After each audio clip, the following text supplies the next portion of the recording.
Bom dia, como é que você está? Será que o seu eu é o engenheiro da sua história? Ou você lá passando, deixa a vida me levar, a vida leva eu? Como é que é você, querida pessoa? Você é uma pessoa e você precisa ter a sua identidade fortalecida. Por quê, Ilana? Toma água, quem não se hidrata se mata, ok? Por que você precisa?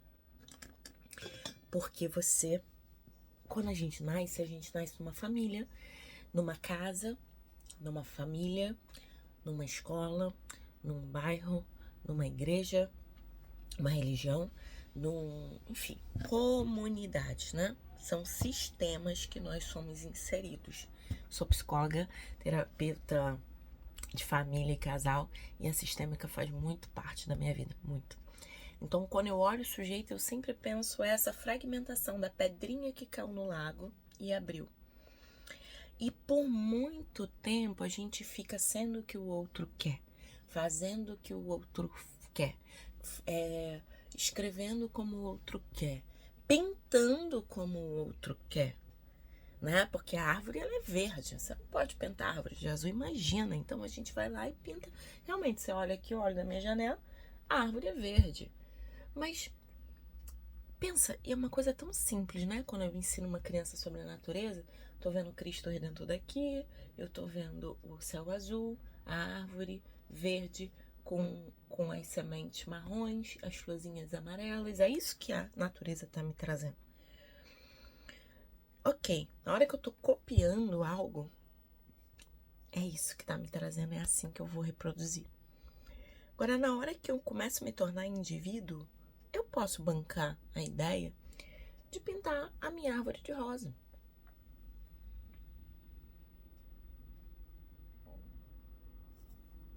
É isso? Hilâria, mas não existe árvore rosa. No meu papel que eu pintei, a minha árvore é rosa. É como quando uma amiga falou, não quero casar, eu vou casar de vermelho. E aí, não quero casar de branco, eu vou casar de vermelho. E eu via muito tempo atrás uma outra amiga que casou de vermelho, que eu fiz assim, meu Deus. Você casou porque você achou bonito ou você casou pra causar? Eu queria causar. Eu falei, porque você causou, porque ficou assim, né? Enfim. Mas essa agora, eu falei, mas gente, eu casaria de vermelho. Coisa mais linda, linda, linda, linda, linda. Então, assim, a gente precisa começar a pintar a vida com a nossa cor. Com a cor que faz sentido pra gente. Com a esperança que faz sentido pra gente. Com a alegria que faz sentido pra gente. Eu fico brincando, né? Eu nunca fui a menina do rosa. Nunca fui, nunca fui. Quando eu comecei a trabalhar com mulheres em 2014, e aí tinha Outubro Rosa, violência doméstica lilás, não sei o que, eu comecei a adotar um pouco mais o rosa, né? E aí esses dias eu fui com minha irmã comprar o copo, eu falei, vou comprar o copo rosa. Minha irmã, copo rosa de quê? De menina, porque eu sou menina. Mas eu sempre usei outras cores e tá tudo bem, gente. Quem disse que nós somos uma cor? O problema é que aí a gente vira isso até uma guerra familiar, porque fulano usa rosa. Qual o problema? Qual o problema do fulano usar rosa? O que isso vai ferir, né? Quem ele tá matando usando rosa? Quem é que morreu? Botou rosa, matou quem? Matou quem? Nós temos que parar um pouco de gastar a nossa vida com nada. Com a vida dos outros. O que é melhor pro outro? Calma aí, calma aí. Pera aí que eu vou escolher pelo outro. Cuida bem da sua vida. Cuida bem da sua vida. O DSM, ele vai dizer que transtorno é o que transtorna, atrapalha, incomoda a minha vida, o meu interior e começa a atrapalhar minhas relações. Então todo transtorno é uma disfunção, que na verdade na infância foi o melhor que podia ter acontecido com aquela pessoa para viver o ambiente que ela estava. Mas quando a gente vai amadurecendo, a gente tá falando de engenheiro do eu, né? Criar uma identidade, a gente precisa ir colocar as coisas em ordem. Ontem eu terminei de assistir o Casamento às Cegas. Casamento às Cegas. E tinha uma menina lá, Ariela. Meu Deus do céu, o que é aquilo? E eu falei assim, nada do que aconteceu, dos questionamentos dela, nada tá errado. O problema é que se você não concordasse com ela, ela xingava você. Ela te xingava, o pai dela é britânico, então ela fala em português e em inglês e não sei o que, e xinga em português e ama. E aí ninguém. E vai embora, vai embora. Aí vai embora e volta. Uma instabilidade emocional. É interessante que nos realities também a gente tá vendo a apresentação ali de transtornos, né? Não tem como, assim, quando eu vejo filmes, quando eu vejo, né? Eu gosto muito dos filmes. Filme Terapia do Esquema no cinema. Tem um outro que é Psicologia Positiva no cinema. A Psicologia Positiva dos filmes. Psicose de cinema, né? Transtornos psicóticos no cinema. Eu gosto de ver. Principalmente porque eu faço live, né? Então, quando eu tô falando de um transtorno, eu posso usar um experimento desse, né? Não preciso falar de cliente. Posso falar de casos nos livros, mas tá ali, né? Olha lá, isso aqui. Isso é borderline. Isso é bipolar. Isso é autismo. Isso é... Enfim, isso é maravilhoso, né? Até porque, pra pessoa que sofre transtorno, ela vê que ela não tá sozinha, né? Que aquilo tá documentado e tá na televisão pra gente assistir ali. E aí o que eu quero dizer com isso, né? Que a menina era muito desregulada. Nossa, muito desregulada. E sim, tem um histórico, fez a bariátrica. E aí, gente, eu sou bariátrica. Vocês sabem disso, não? Eu já falei aqui muitas vezes. Sou bariátrica e eu fico pensando assim, como é difícil. Como é difícil e como, às vezes, a regulação emocional que a comida trazia pra gente tamponava, segurava, maquiava um transtorno. Entende? Sai o transtorno, né, o alimentar, ou a pessoa às vezes não tem um transtorno alimentar. A pessoa só come mesmo. E come e aquilo traz uma satisfação, um quentinho no coração. E aí quando tira, para de comer, o que eu faço agora? Aí vem a apresentação de um transtorno. Então a menina tinha um quadro de bariátrico, obesidade a vida inteira, múltiplos bullying, relacionamento abusivo, totalmente desregulada. E xingava mulheres e homens e fiquei, caramba. Seu eu é um engenheiro da própria história ou um servo que se submete às ordens dos conflitos e das preocupações excessivas com a imagem social. E o tempo todo ela falava assim, mas por que falaram? Acharam que eu ia... E assim, desse jeito, porque eu não sou mentirosa, que não... Gente, calma. Às vezes,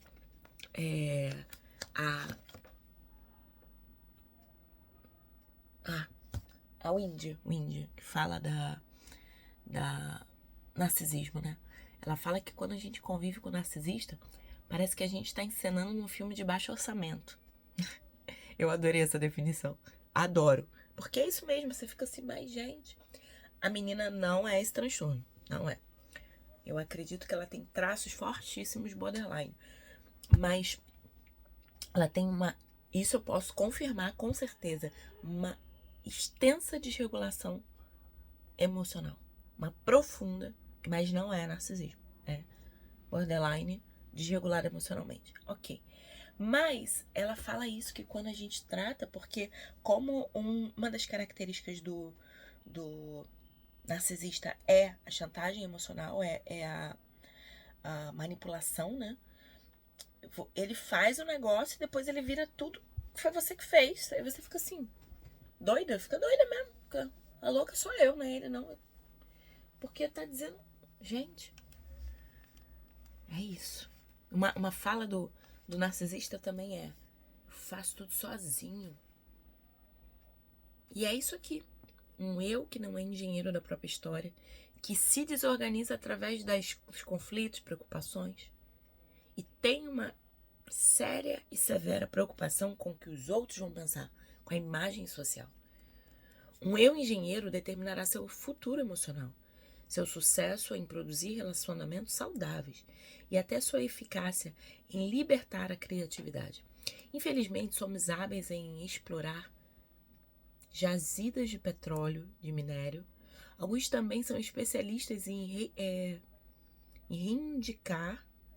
reivindicar seus direitos sociais, mas não em explorar o psiquismo e reivindicar seus direitos intrapsíquicos. Quem vem fazer pra mim? Você. Intrapsíquico. Inclusive, eu faço terapia. Eu marco. Oi, tudo bem? Tá confirmada minha sessão essa semana? É assim que eu faço, tá? Porque eu marco. Ela me ajuda, mas eu fiz o meu papel aqui. Não é assim. Penso, logo existo. As coisas vão aparecer, porque não é verdade. Uma mente livre, uma emoção saudável, um intelecto relaxado, uma inteligência criativa. Mas não adianta só usar direitos garantidos para a Constituição do nosso país. O grande desafio desses direitos é formar um eu autoconsciente, autocrítico, coerente, dosado, determinado, com níveis elevados de ousadia. Então, assim, eu posso... E tem gente que é assim, né? Eu tenho um amigo que é desse jeito. Essa caneta quebrou, comprei hoje. Peraí, é da Mago? Vou processar. Cara, e tudo que ele processa, ele ganha. Mas eu tô falando de uma caneta, que é real, tá? Caneta, impressora, geladeira, luz que faltou, tudo essa pessoa processa. Mas ele não para em trabalho, porque ele briga o tempo todo. Ele tem dificuldade com os vizinhos, porque ele briga o tempo todo. Então, sim, ele é uma pessoa maravilhosa nesse aspecto, né, de saber que tem direito, vai atrás dos direitos e a justiça dá o direito, então realmente ele tem direito.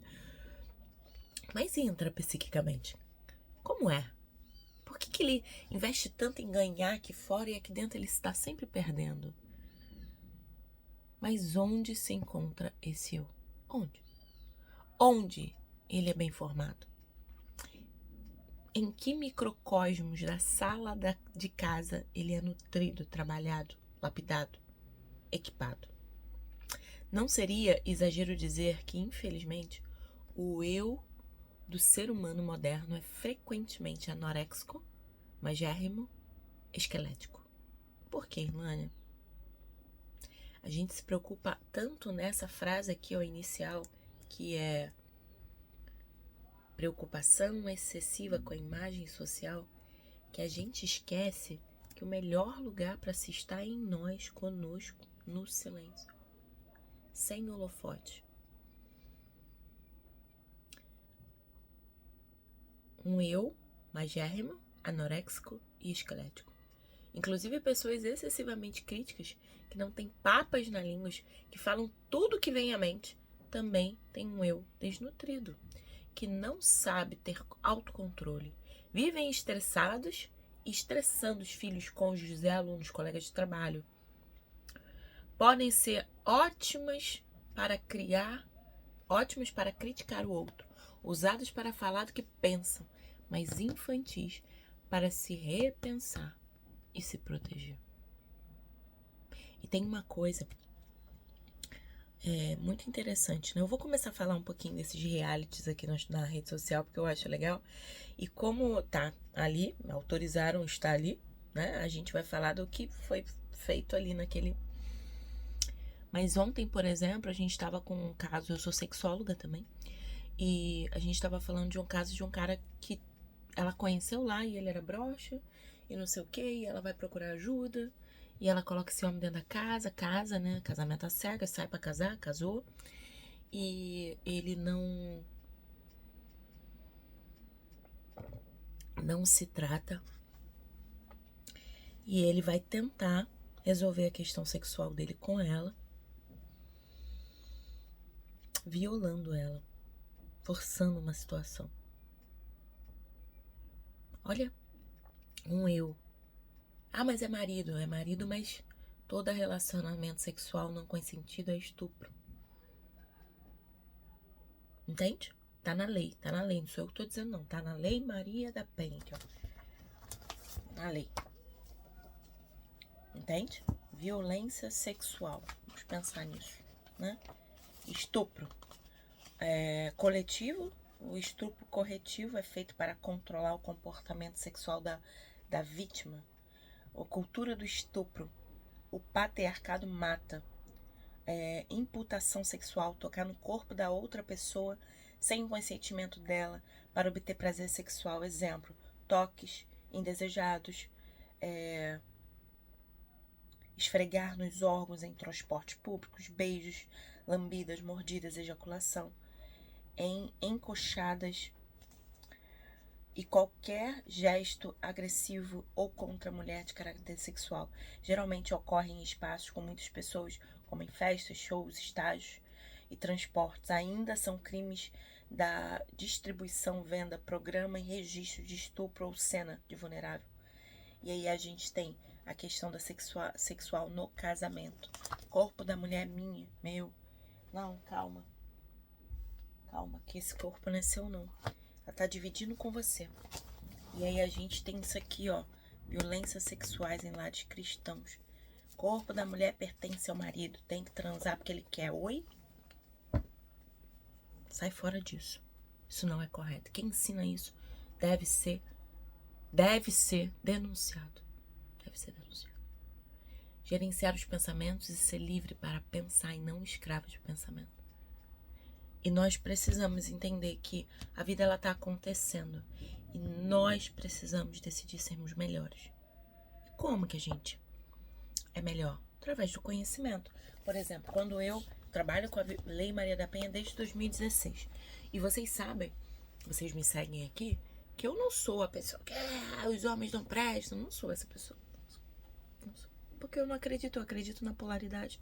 A gente precisa do feminino, a gente precisa do masculino. A gente precisa do ovário, do óvulo e do espermatozoide. A gente precisa, para gerar vida, para continuar quanto nação, a gente precisa fazer o quê? Né? Então eu aqui não vou matar ninguém, excluir ninguém. Não vou, porque não é o que eu acredito. Eu acredito que a gente precisa. Só que a gente precisa também educar a nação. Educar as pessoas a entenderem que eu preciso respeitar o outro, respeitar as pessoas, respeitar a vida. Porque quando eu respeito alguém, eu respeito minha esposa, meu esposo, me respeito, respeito meu filho, respeito meu colega de trabalho, respeito a síndica do meu prédio, respeito meu vizinho de porta, respeito o verdureiro da esquina, respeito a pessoa que varre minha rua, respeito o motorista do Uber, do táxi, do ônibus, respeito o cara que bota gasolina no meu carro, eu respeito. Tô respeitando a vida. Respeite a vida. Assim a vida vai ser maravilhosa. Então não seja escravo de ninguém. Seja livre. Livre. E às vezes você vai precisar também. A gente tá lendo o Devocional do Augusto Cury. Em alguns momentos ele fala sobre relacionamento com pessoas difíceis. E ele fala assim, encontrar um homem mau pelo caminho e fala prazer, tudo bem, bom conhecê-lo. Se ele for pra cá, vai pra cá. Se ele for pra cá, Irlanda, vai pra cá. Muda de rota. Tenha em você critérios para identificar quem tem que estar na tua vida e quem não está. Mas que tudo seja com respeito. Sempre com respeito. Beijo grande para você. E até amanhã.